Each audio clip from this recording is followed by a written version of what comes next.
My wife got pregnant with our first child. I was so excited, so excited. It's my firstborn, whatever. And then 6 months, first, second, third. By the third week, my wife went into labor. Hey, I said, honey, but I thought they say it's 9 months. Yes. So why are you in labor? So we took her to the hospital. Before we realized she had delivered a baby. When I saw the baby, hey, an anointed man of God, preacher. My baby was like a frog, small like this. My baby was weighing 1.6 kilos. And you know the painful part? Chapa, do you know the painful part? The painful part was that when I was walking from the ward where my wife was to the incubator, I was walking past young girls who have delivered twins, triplets. They didn't have wedding, food term. And I, the anointed man of God, ordained with a collar. My baby is 6 months, 3 weeks, 1.6 kilos. And then, because I was a young guy and I've never seen a preterm baby before, when I went, there was an incubator and they have covered it with some blanket. Then they removed it to expose my baby. When I saw my baby, I said, hey. The doctor could see the shock on my face. So he said, oh, Reverend, don't worry. The baby will be fine. I said, how can he be fine? So when I went down, my wife said, how is the baby? I said, God will give us another baby. God will give us another baby. Because this one is so bad. Very small.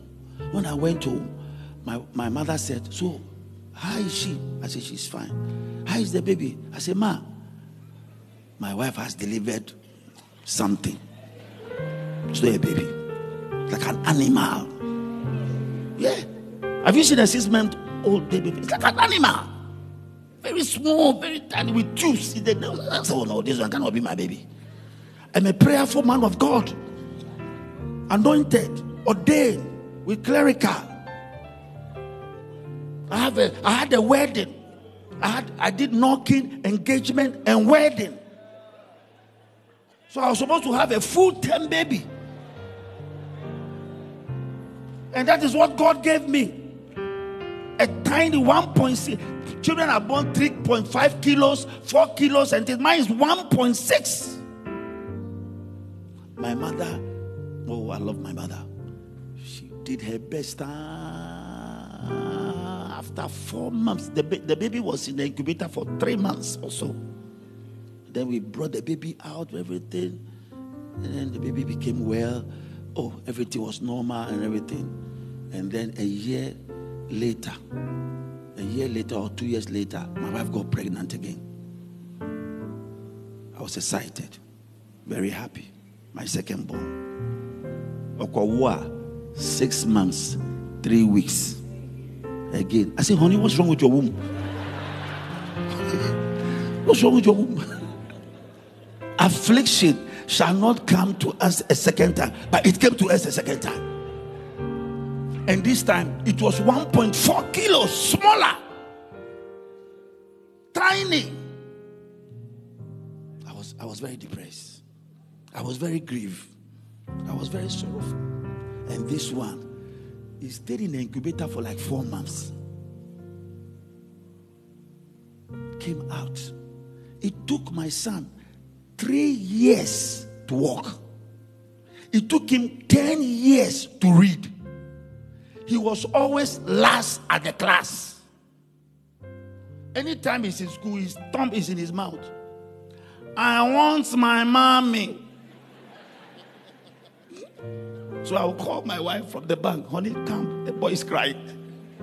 The gap between his ear and his nose didn't form well. So he had a discharge in the ears all the time. And he was in pain all the time. He was permanently in pain. We don't sleep in the house. He was always crying. He won't go to school. He was always last. I have to still preach every Sunday. I have to go to church. I have to do missions. I remember when I brought my second born to the house. That same we were at the Obuasi crusade. The team has left, so I went to Kolibu, brought them to the house, and left for Obuasi the same day because I was the preacher, and left for Obuasi missions. You see Obuasi over here? And when I was leaving, my wife was crying because she was carrying the baby, and I was leaving there. After they've come from the hospital, I went to the hospital with somebody's car, and I brought them home. And the car that was to take to Obuasi was already parked outside. I said, honey, I have to do missions. You know that I'm the preacher, so stay here. This is my mother. Everything you did is here, so I'm going. My wife was crying, carrying our small baby,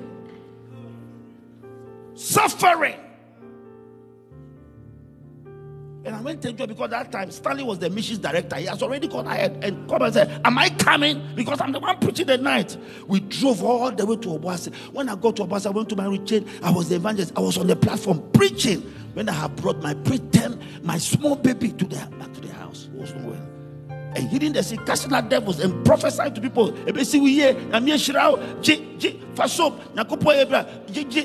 Testimonies. Anguish, sorrow, pain, stress, affliction.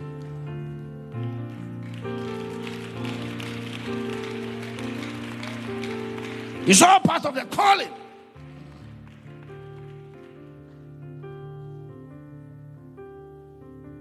Say amen. Helen, this my boy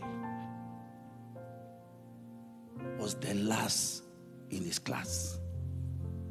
So I stopped looking at his report because I know what was in the report. It's last. And whenever I travel abroad, I buy them toys. Police car, whatever car. So this time I bought them a flying aeroplane with a remote. So my son was playing with the aeroplane. Then he dropped the aeroplane and came to me. Daddy.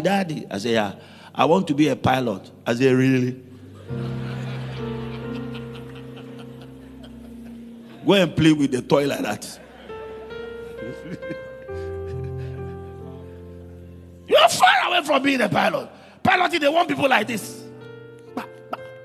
You. When he has a party and they put a candle, they say, happy birthday to you. Elon, blow your candle. He'll be standing there. Then his friends will blow the candle for him. Because his brain doesn't register information well. So he is slow in processing his information. When you say, Elom, there's a water bottle in the hall. Elom, go and bring it. Then he will come. I can't find it. I say, but the thing is sitting there. I didn't see it. When they are doing musical chairs, the music will stop. My son will still be dancing. And all the seats are taken. So when he's looking for the seat, all the seats are taken. They say, you are out. You start crying and sack everybody from the house. He couldn't process information because of the way he was born. So I said to myself, just go through the school and know how to write your name and write English. He went to a high school or whatever, and then they were asking everybody, what do you want to do? This one, I want to be a lawyer. This one, I want to be a doctor. This one, I want to be an engineer. Then they came to my son, what do you want to do? He said, I want to be a pilot. The class laughed at him. Then the teachers, 3 of them, I can remember clearly, they came to my office here to tell me that they want to see me. I said, okay. They said, about your son. I said, yeah, what about my son? Your son, his brain is slow. I said, I know that. Are you coming to remind me that my son is slow? I know my son is slow. He's always last in class. What's your problem? And they say he wants to be a pilot. Yeah, he's daydreaming. So what's your problem? He said, we want to discourage him from becoming a pilot. I said, yeah, there's no need. Just let the boy go to school. There's nothing we can do. Then when they left, then a voice spoke. I said, yeah, there's no need. Just let the boy go to school. There's nothing we can do. Then when they left, then a voice spoke to me. But with God, nothing shall be impossible. Hey! But with God, nothing shall be impossible. Came home, called my son, laid hands on him.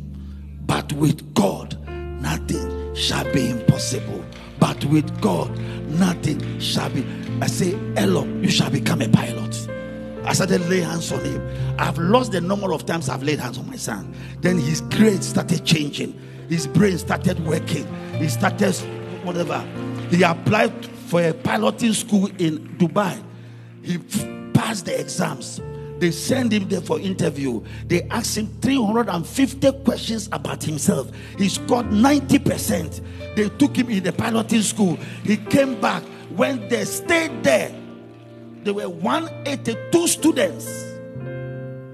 Only 4 came out as pilot. My son was one of the 4. From a premature child. Oh, are you listening to me? I said, no matter your challenges, you are also called. No matter your challenges, you are also called.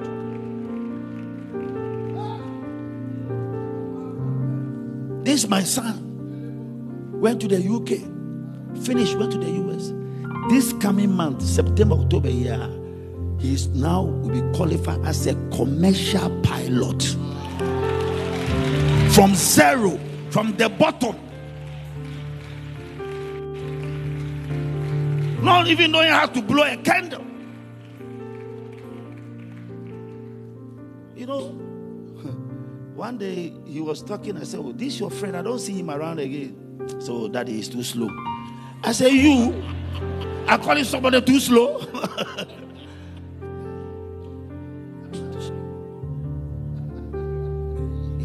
Now his brain is like this. He passed out as a private pilot. When he passed out as a private pilot, I said, well, you didn't send me the video that you have passed out as a private. So that's not what I want to do. I want to be commercial. I don't want to fly a private jet. I want to commercial. I was surprised. The brain matter. Situations, everything changed. Now my son is a preacher. He's preaching. He's preaching. People gather. He hasn't been to Bible school before. He's a preacher. They are inviting him to preach. And he's sharing his testimony to other people, to encourage people. Sharing his testimony. Sharing his testimony. Don't allow anybody to look down upon your calling. And beloved, there is suffering in the call. All of us have stories. Stanley has a story. I also have my story. Keto has a story. Keto had a beautiful wife. The wife died. Some of you don't know that Keto had a wife before. You don't know. Keto, he had a wife with 3 children. Married here. Had the first child, second child, the third, and the third child was in the wife's womb when the wife became sick and delivered the wife, and then she died. Delivered the child, and then she, the mother, died. Keto was here for about 5 years without a wife. Is it 5 years? Keto was here 5 years without a wife, sitting there, the same place, buried his wife. Read his own tribute here, in pain, in tears, reading the wife's tribute. When the wife was laying here, there is suffering, there is adversities, there is pain in fulfilling the call of God. So what are you going through? What challenges are facing you for which you want to stop serving God? We are not only called to believe in Him, we are also called to suffer for His sake.